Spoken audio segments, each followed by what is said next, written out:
all Renegades of Puck to the trenches. Welcome to the bunker. Welcome to Renegades of Puck TV. I'm your host and captain, Crazy Charlie Saunier, and I am leading a unique, no half-stepping hockey experience, talking all things Nashville Predators and well beyond. We sure would appreciate your support by going to renegadesofpuck.com. Right there, you can find everything you need to know about this show and this presentation right here. That's right. Plenty of experience, many years in the business. We used to be called by a different name on the radio. Now we're bringing you a whole new visual and a whole new presentation on YouTube. So we need your support, Renegades. Go ahead and follow us on all of our different social media platforms, especially giving us a subscription on YouTube, several comments and likes, and we sure do appreciate it. It means a whole lot to an organization that is just now in its infancy, only a couple of weeks old, and already over 100 subscriptions on YouTube. We sure do appreciate each and every one of you for doing that. But there's more. We do need your support on our social media platforms.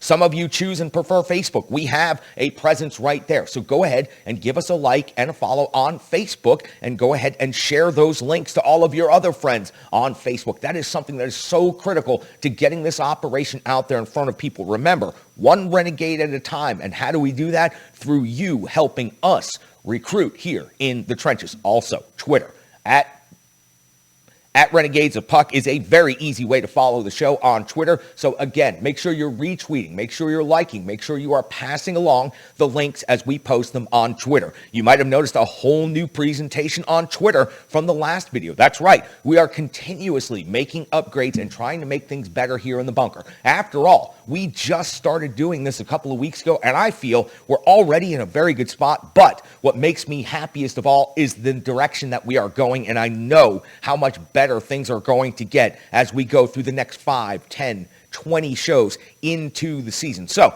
let's start bringing in more and more viewers. Let's getting all those social media platforms followed, and we sure would appreciate if you joined us on our live stream on Twitch. I've already been talking to the Renegades today. They've got the information before any of you can get the information. So get the info first, see the behind the scenes, and also check out any possible mistakes that might be made. Is this a one-take operation right here on Renegades of Puck TV? Well, as you can tell, sometimes there are some mistakes that get left in, but that's because we are about passion over perfection. I'd rather deliver you some extra stats and deliver you the goods than spend an extra 20 minutes just trying to edit out one simple thing that I might have done wrong. So check out the live stream though and see that that's exactly how it goes, and you can do that by following us on our Twitch stream.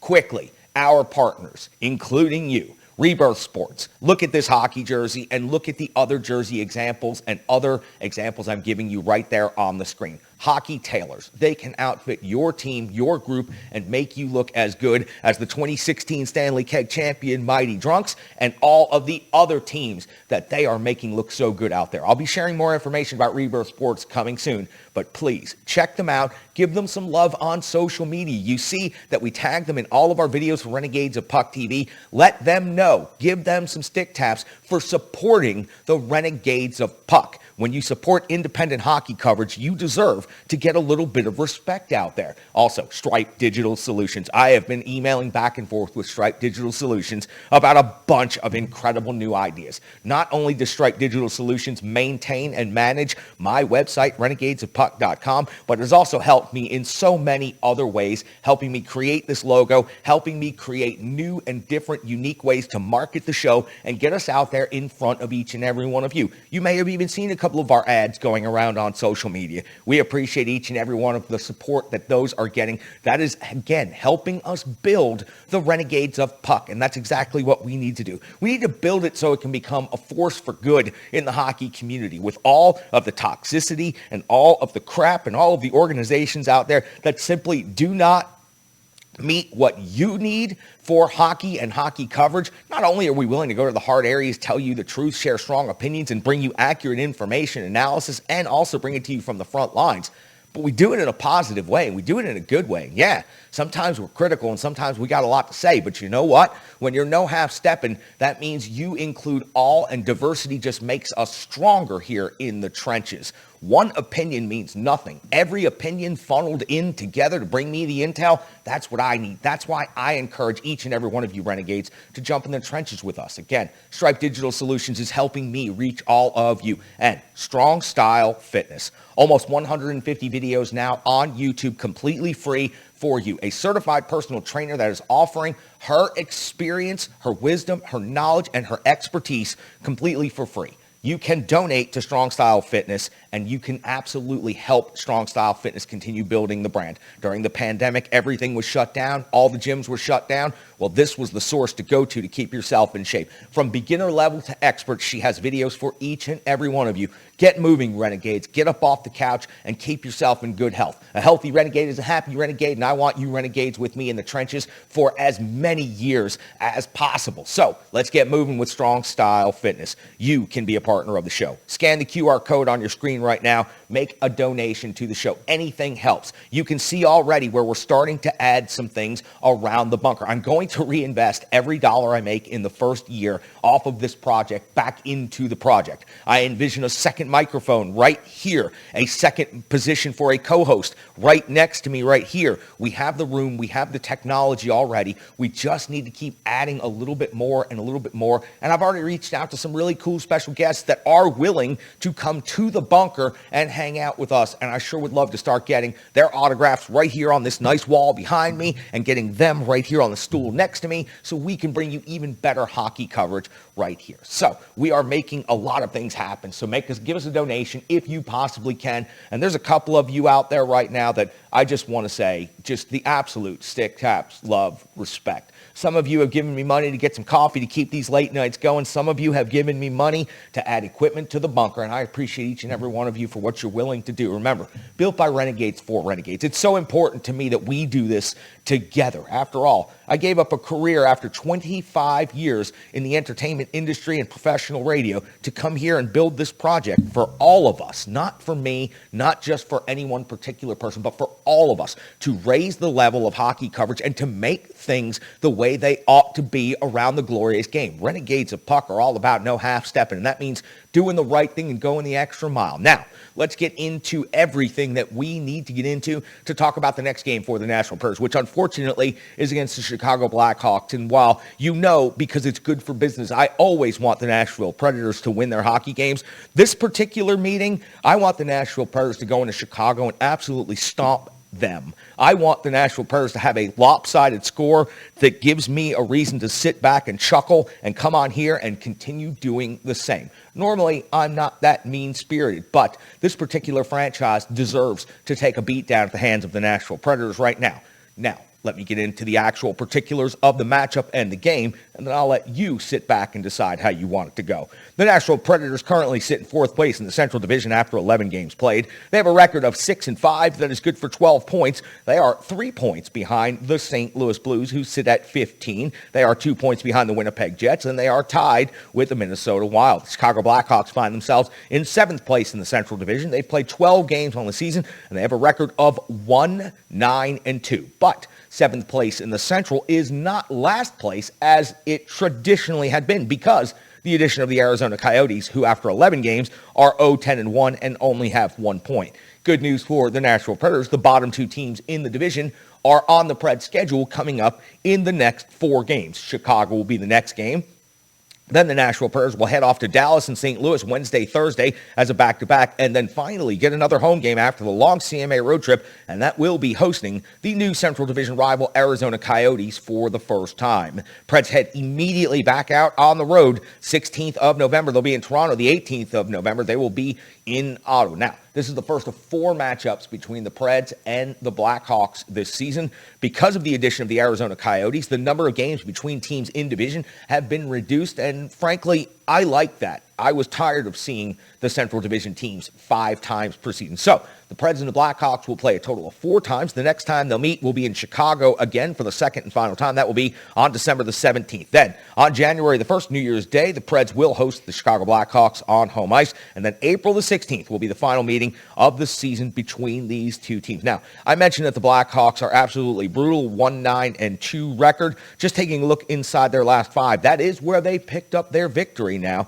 and that was on the 1st of November. So The Blackhawks do have a win in November. But let's go back and take a look. The 29th of October, a 6-3 loss at Calgary, then a 1-0 loss at St. Louis the next night. Then they picked up that 5-1 win versus the Ottawa Senators. But the Ottawa Senators are frankly a terrible hockey team and have been for quite some time. So that should be pointed out when you're giving the Blackhawks credit for winning 5-1. On the 3rd of November, it was a 4-3 loss versus the Carolina Hurricanes, and their most recent action was a 5-1 loss at Winnipeg. It was Fleury, 28 out of 33. Now, the Chicago Blackhawks numbers across the board are just abysmal. And this is another reason that the Nashville Predators need to go in there and handle business and just take care of this Blackhawks team. Goals for, 2.17 is 29th in the league. Goals against, 3.92, 31st in the NHL. That means you should have every opportunity to put some goals up against this team. Shots for at 28.8 is 28th. Shots against, they're 21st in the league. Their power play is 14th, and their penalty kill is 5th. They've only given up 5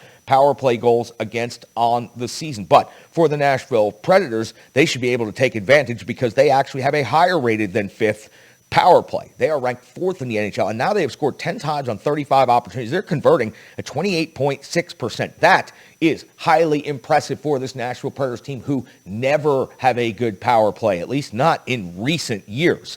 The penalty kill for the Preds is 20th in the league. After going through Edmonton, everybody's PK percentage suffers. They've given up 8 power play goals against. Now, the Preds' goals for 2.73 is not that impressive. It's 20th in the league, but when you're only giving up 2.82, it is a very slim margin. But that's exactly why the Preds are 6-5 after 11 games. They're going to maintain a .500 record if these numbers stay as close as they are. Shots for the Preds are 26th in the league. Shots against, they're 14th, and I already gave you the special teams numbers. Listen, when it comes to the notes and stats for these two teams, for the Nashville Predators, you already know Philip Forsberg is out week to week, and this is just an incredible blow to a player that is looking to take that next step and move on to the next level offensively and also monetarily. He is trying to secure himself a very big and long-term contract, and I wonder, the injury proneness of Philip Forsberg over the last several years, being unable to stay on the ice, is this something that is going to factor into the negotiations of a long-term contract for the Nashville Predators? I think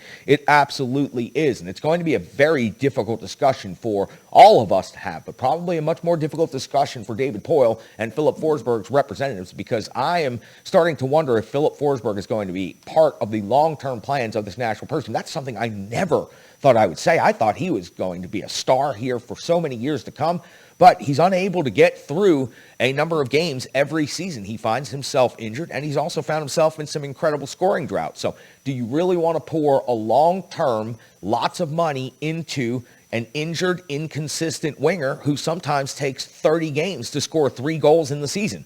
That's a conversation I'm not looking forward to, Renegades of Puck, but it is one that we will have right here. Also, Connor Ingram, stick taps to you, my friend. Great job making your NHL debut, picking up a win in Minnesota, and going toe-to-toe with the Edmonton Oilers. Even though you dropped that one, that was not your fault by any means. Many, many great goaltenders are going into Edmonton right now and suffering that same fate. Ingram is back to Milwaukee as Rittich has now been added to the main roster. Listen, for those of you who are questioning this move, Connor Ingram did a great job as the backup for UC Saros over the first couple of weeks of this season. But at no time did the Nashville Predators have an intention of going into the season with such limited starting experience in a tandem of goaltenders. That's exactly why Rittich was signed and brought in to be part of this Nashville Predators organization. You haven't even seen him yet, and you're already trying to figure out why in the hell Connor Ingram's being sent to the minors in favor of Rittich. This was the plan the whole time. Rittich going on the COVID list was not a part of the plan, so I anticipate we will see him in his first action coming up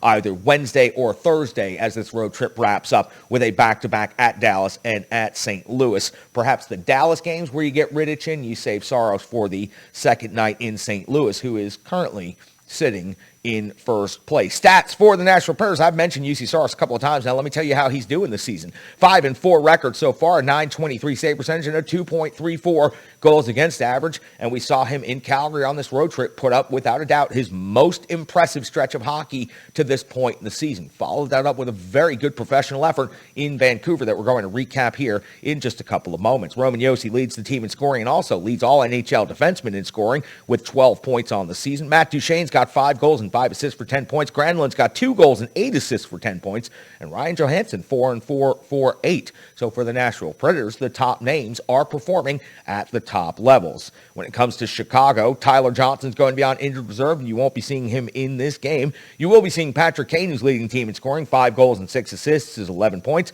Seth Jones, first time we'll be seeing him as a Chicago Blackhawk against the Nashville Predators. Of course, former Nashville Predator draft pick Seth Jones. He's got 10 assists on the season and 10 total points. DeBrincat, always very lethal against the Predators team. He's got 6 goals and 1 assist on the season for 7 points. And Jonathan Taves has 6 assists for 6 points on the season. Marc-Andre Fleury and Kevin Lankinen, it doesn't matter who gets the start. The numbers are just brutal. And when they said Marc-Andre Fleury going to the Chicago Blackhawks was going to be what made their season, I don't think they anticipated a 1-7 start with a 4.11 goals against average and a .881 save percentage. But Lankinen, who we saw with the Nashville Predators against the Chicago Blackhawks a couple of times last year, put up some very good performances, 0-2-2 and a 3.56 with an .882 save percentage. So you've got to wonder how much more Marc-Andre Fleury is going to get to be in net for this team. Lankinen looked like a promising young prospect when he had opportunities to go up against the Preds last season. So we'll see how that goes. Now listen, I say it all the time. You give me 10 minutes, I'll give you the game. You give the Renegades of Puck an additional 10 minutes, and we'll give you all the information, the analysis, and the statistics. So let me tell you everything that happened late night in Vancouver. Listen, a lot of people struggled to stay up for that late night start and make it all the way through that game. It wasn't the most fascinating hockey game that anybody's ever watched, but it was an important hockey game. And for the Nashville Predators, another step in their development this season, and finding a way to get more than 50% of the points on this road trip is absolutely critical. That's how you judge a successful road trip. Listen, over the course of a season, I hate to break it down in such a simple term, but if you get 50%, if you go 500 on the road and you go, 2 out of 3 on home ice, you're going to more than likely not only be a playoff team, you're going to be an upper contender in your division for the division race. So for the Nashville Predators, maintaining a better than 500 record on the road is absolutely critical. And right now, they've got a 3-2 record on the road, and they've got an opportunity to go in and pick up some more points. 4 points out of 6 points so far on the road trip. Let's see how they picked up those additional points in Vancouver last night. Now listen, the lines look very different than they did just a couple of nights ago. With Forsberg being out of the lineup, you've got some shakeup. So you got Cousins, Johansson, and Grimaldi, Cunnin, Grenlin, and Duchesne, Trenton, Sissons, and Janot staying together, and Tolvanen, Novak, and Thomasino also being kept together. I'll have some more thoughts on that once we finish the recap in a few minutes. Yossi and Fabro, Ekholm and Carrier, Harper. Should I even keep going? We're gonna do this again? Okay. All right. Okay. And Matt Benning is your other third pair defenseman. UC Saros is in net for the Nashville Predators. So we go all the way back to the 5th of November, which was just a couple of hours ago, and we talk about the Nashville Predators facing off against the Vancouver Canucks for the first time this season, a building that has historically given the Nashville Predators a lot of difficulties. In 25 seconds into the game, Pettersson's got a shot off the rush that has to be stopped by UC Saros. Good first touch of the game. We go all the way to 2:53, and when Rocco Grimaldi has to be stopped by Thatcher Demko off the rush. That will be the Preds' first shot attempt of the game, and a good one by Grimaldi. At 5:25, Hoagland's off the box, 2 minutes for tripping, and that Nashville Predators power play, which has been surprisingly good so far this season, is going to convert when the captain, Roman Josi, scores his 4th goal of the season. A long shot that skipped off Miller on the high slot on the way into the net. Demko never had a chance on this one. Roman Josi's 4th goal of the season gives the Predators a 1-0 lead on the road in Vancouver. 6:39, Saros stops Bailey entering the zone with speed at 9:41. Saros, another save on Dickinson. This time it's at close range. 10:49. Matt Duchesne goes inside out on Myers and gets a scoring chance that is denied by Demko. Matt Duchesne looking renewed, rejuvenated, and absolutely twisting the Vancouver Canucks defense inside and out and getting a very good scoring chance right here. Unfortunately for the Preds, whatever momentum they were gaining is circumvented by Dante Fabro's 2 minutes roughing penalty at 15 minutes. Demko does have to come up with a huge save on Tanner Janot's shorthanded opportunity on a 2-on-1. A strong penalty kill by the Nashville Predators as they bail out their young defenseman. At 18:49, we see UC Saros come up with a save on Horvat's partial breakaway, but at 19:51, and I absolutely despise goals against in the last minute of a period, but especially in the last 10 seconds. Especially this one. Add 3 especiallys to it. Bossler's 3rd goal of the season. Listen, UC Saros was a little too aggressive. He pushed out a little too far from his crease, but no support whatsoever. The fact that Bossler had so much time to stick handle in close, just tuck the puck in right behind UC Saros is absolutely just abysmal to see. And a lot of that had to do with Ben Harpur just being atrocious. If you go back and you watch that entire sequence, that entire shift, Ben Harpur legitimately looks like the definition of a player that is completely lost out there on the ice. And at this point in his career, if he looks that bad against a Vancouver Canucks team that is not very good, then please explain to me why he's out there on the ice. And please tell me that he's going to be on the waiver wire by the end of this road trip. Please tell me that, because Bossler just made the Preds look silly on this one. Tying the game up at 1 apiece. We hit the intermission. Preds out shooting Vancouver 14-13 overall. 2:05 into the second period. Demko has trouble, but does stop Grenlin's shot opportunity. He was bobbling that puck all over the place. 3:39, we see Hughes hit the post. UC Saros never even saw that thing, but he certainly heard it. 4:44. Saros, save on Höglander's redirect, just edge work, incredible, as we always talk about with UC Saros. His edge work, his tracking, his ability to recover, it's just always there. He just needs a little support from his defenseman once in a while.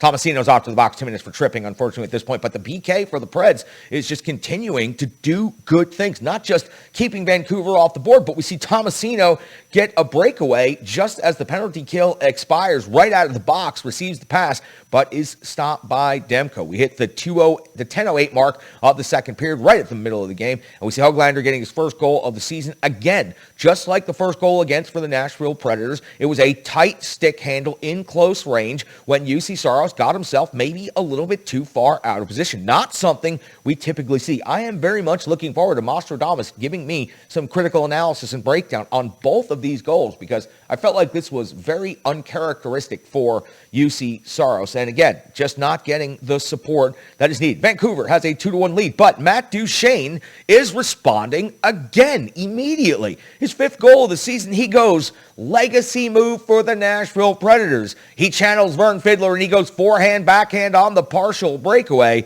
giving the Nashville Predators their second goal of the game and tying the game at 2 apiece. Matt Duchene has just had wheels on this road trip. He has looked great. And again, I'll say it for the second time. He seems just totally rejuvenated out there on the ice. Great news for the Nashville Predators. 12:47, Jeannot and Schenn square off for 5 minutes each. And if I was Schenn, I know you're a tough customer, but I would have just not given that offer or that invitation. This was a one-sided Tanner Jeannot beating. He absolutely laid the wood to Schenn, and this was something worth seeing. I encourage each and every one of you to go look this up. 12:47, it was Schenn trying to change the momentum, and Jeannot said no. 14:09, Ekholm, 2 minutes for tripping in the neutral zone. Another solid PK by the Nashville Predators. We're starting to come to expect that. Listen, I know the numbers and the rankings overall for the season aren't perfect, but this PK unit is much better than it has been in recent history.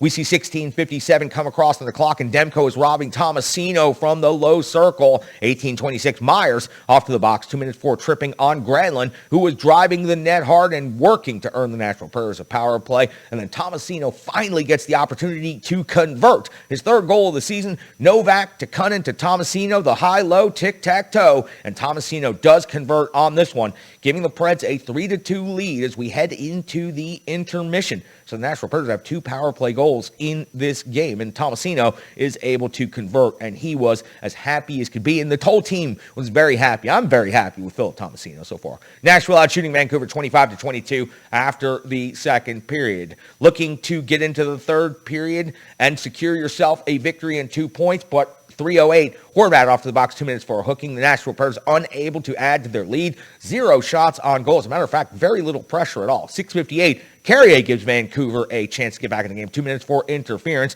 Sissons, though, comes up with a shorthanded partial breakaway that has to be stopped by Demko. So again, the Nashville Predators penalty killing unit was just absolutely outstanding. And listen, for those of you who can go back to when the Predators did play in Vancouver in some of their most recent games, the penalty kill unit was certainly not very good. UC Saros comes up with a backhand save at 9:33 on the back door. Just incredible after no-look backhand pass by Pettersson across the top of the slot. He was absolutely looked like there was going to be a wide open net, and then UC Saros shuts it down. End-to-end action, no whistles, good pace, and chances traded for both teams, but good for the Nashville Predators as the time for the third period is just clicking away. Unfortunately, the Preds are going to have to respond shorthanded one more time because Cousins is off to the box, 2 minutes for holding. The Preds somehow survive with Harper and a broken stick. And for some reason, I know it's typical protocol that the forward gives the defenseman a stick, but sweet hockey Jesus, giving Ben Harper one of your sticks just meant that you were down to 3 players and now only like 2 sticks.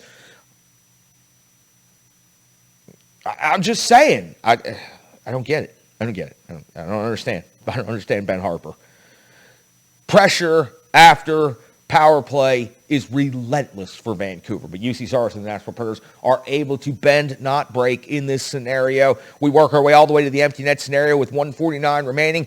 Ekholm is clearing bodies. Saros is stopping pucks, and the Preds are hanging on for a 3-2 victory in Vancouver. Now listen, for the amount of difficulties the Predators have had in all of their history going into Vancouver and winning games, I'm very happy to see them come out and win this game. Again, we talk about it a lot. This is a team that does not have a lot of expectations to be very good this year. So to now, after 11 games, have a record of over 500 and to have a road record of over 500 and to be able to go in and win games like this. Listen, we won't even remember this game in a couple of weeks. It'll be a boring late night game that happened in the Pacific Division, but the Preds getting the 2 points is what people will remember. This is an important victory for the Nashville Predators. Second victory out of 3 games on the road trip. Now they've got to go into Chicago. If they secure the 2 points in Chicago, then they've already secured 50% of the points on this road trip with a potential to pick up 4 more before the end of it in Dallas and St. Louis. That's a back-to-back. That's 2 tough rinks to go into, and St. Louis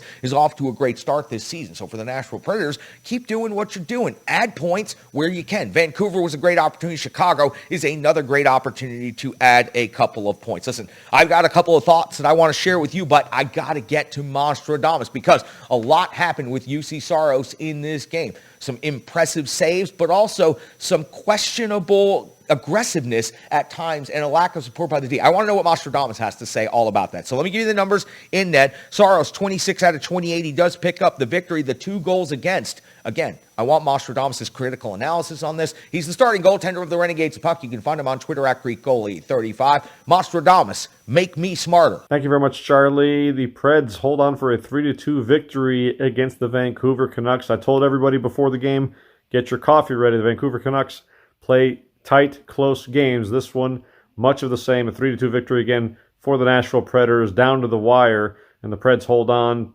UC Saros, of course, stopping 26 out of 28 shots. The 2 goals he gave up to Besser and Hoglander, just both of those goals were simply just allowed to skate in with no resistance.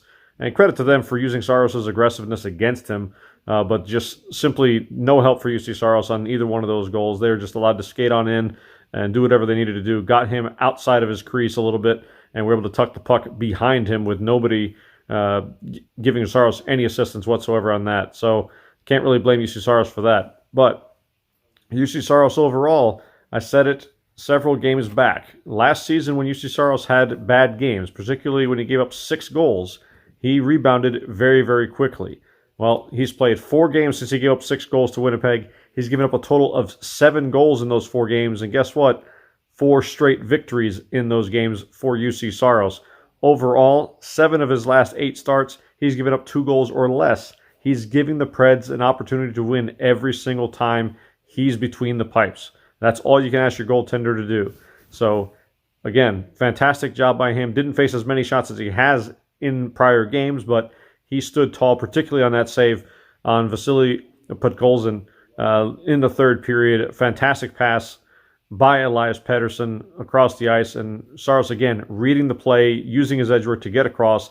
Left pad save, not once, but twice on Podkolzin to keep the Preds in the lead 3-2. And that's the way it would end up. Next up for the Preds, at Chicago, the team they officially broke back in 2017.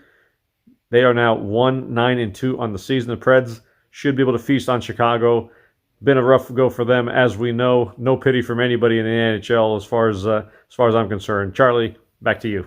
Thank you so much, Mosh. Again, you can find him on Twitter at GreekGoalie35. You can also watch him on Renegades of Puck TV all season long. right here on Renegades of Puck TV. Listen, let me share just a couple of other thoughts real quick before kicking it over to Bryan Bastin. Taking a look inside the box score, it was Duchesne, Thomasino, and Yossi with the goals. Grenlin, 2 assists. Cunnin, Novak, and Tolvanen each with an assist. Shot leaders for the game, Duchesne with 4, and also Roman Josi with 4 block shots. Got to give Alex Carrier some stick taps on this one. 7 block shots for the Nashville Predators. Tanner Jeannot had 5 hits, also had a TKO without a doubt. And time on ice leaders, you almost don't have to look anymore to see who's leading time on ice when it comes to the forward grouping. It's almost always Mikhail Grenlin, 18:54, and total time on ice, 3:49, also led the forwards in shorthanded time on ice. Roman Josi, of course, led the team in total time on ice at 22:09, as he typically does for this Nashville Predators franchise. And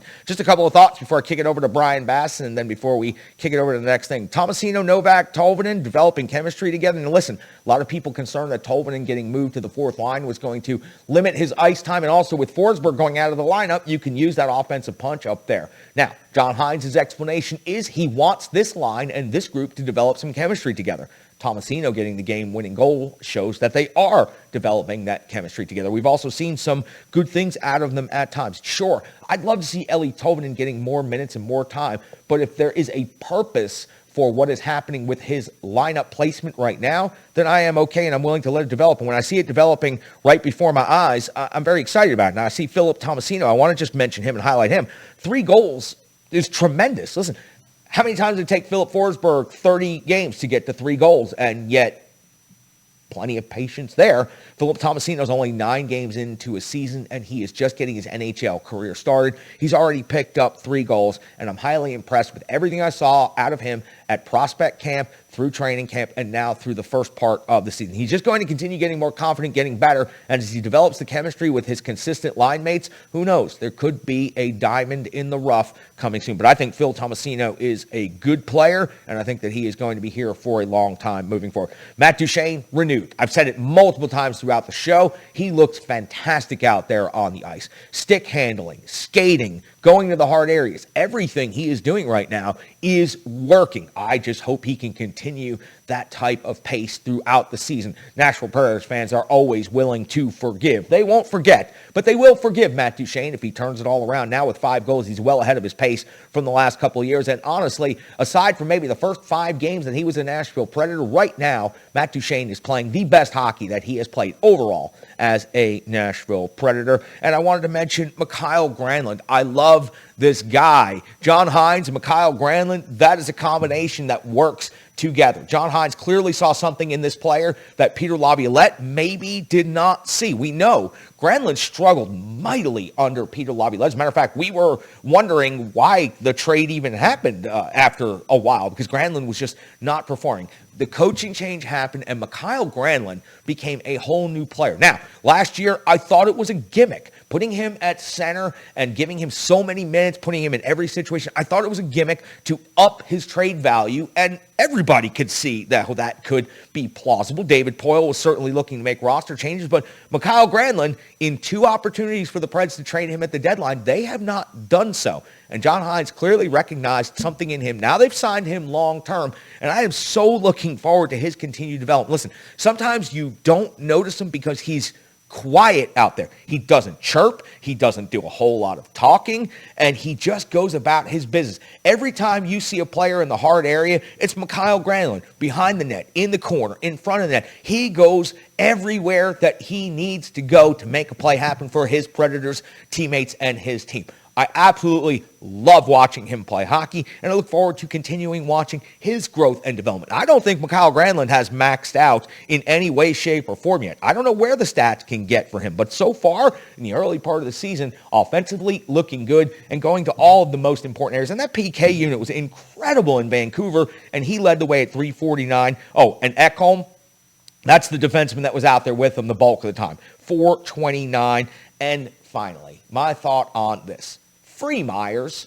Why in the hell is Harper out there in the lineup? It is simply, let me look. I don't even want to look at it. Harper had 15-21 in time on ice last night. Listen, Myers might not have impressed in his initial season debut, but are you telling me he's better served not playing and Ben Harpur is better served playing for this Predators team. Myers needs an opportunity to develop, or some other young Preds defensive prospect. We saw Davies come up last year and do a tremendous job in his short term, and there are others, and there are plenty of others. I need to see Ben Harpur off the roster.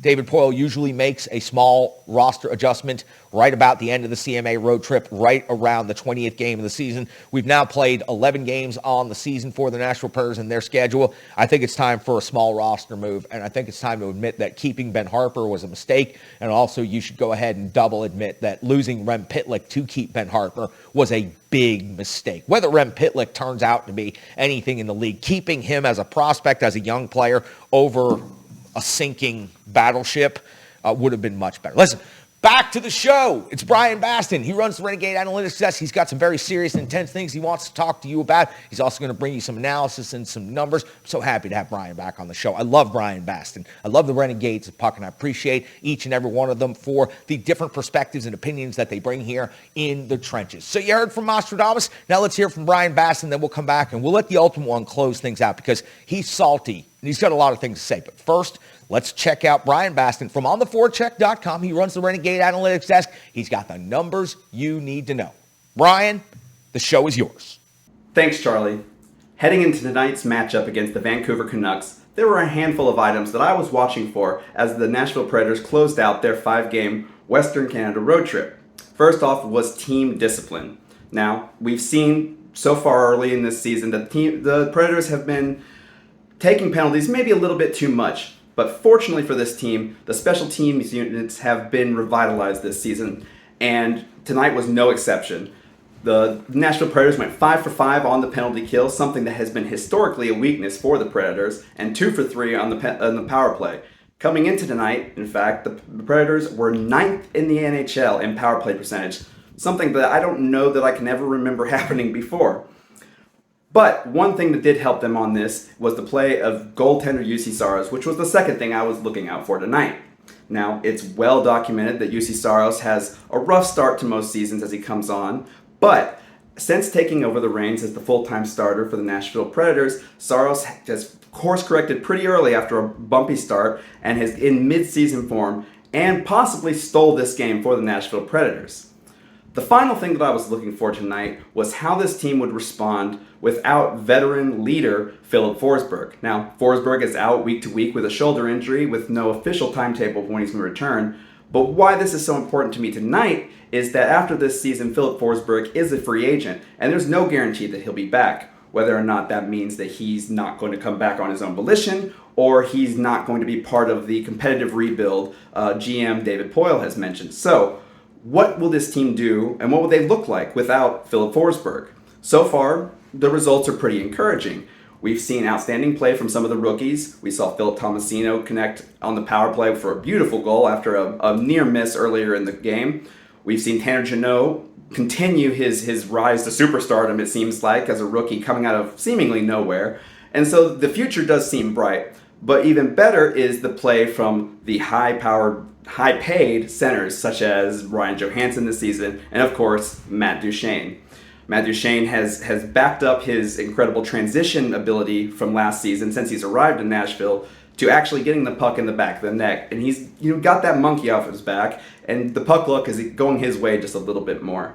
But of course, in order for this to work without a guy like Filip Forsberg on the team, it's going to rely on some of the old Nashville staples. That's going to be above average goaltending, which I think we're in good hands with UC Saros. Connor Ingram has looked like a solid backup so far early in his career. And of course, we have Askarov waiting in the wings.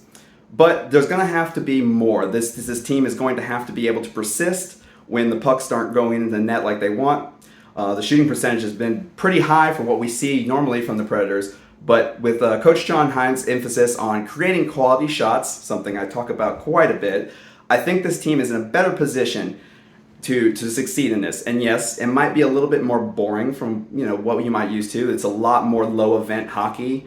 But I think Coach Hines has got this team headed in the right direction. So if the worst case scenario happens that Filip Forsberg does not return to the Nashville Predators after this season, he's got a handful of players, both veterans and rookies that can come in and try to reproduce his production and play on both sides of the ice. Thanks, Charlie. Thank you so much, Bryan. I sure do appreciate you being on the show today, and I appreciate everything that you do, not only for the Renegades of Puck, but for ontheforecheck.com, and for your willingness to jump in the trenches and stand strong with your opinions. I always appreciate and respect you, and I'm so glad that you're a part of the show here. Now, listen, the ultimate one, he's been off for a little while.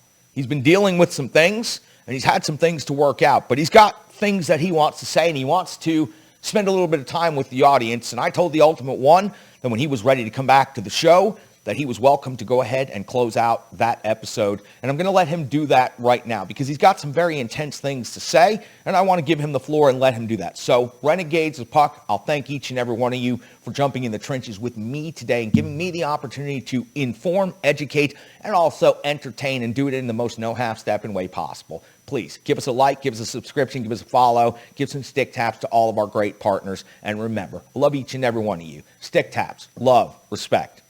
Alti, the show belongs to you. For the past few days, I've been going back and forth on how to do this. Do it correctly. Give it the respect that it deserves, because this doesn't really do it. This is a heavy situation, and I'm just a gimmick. And I know that.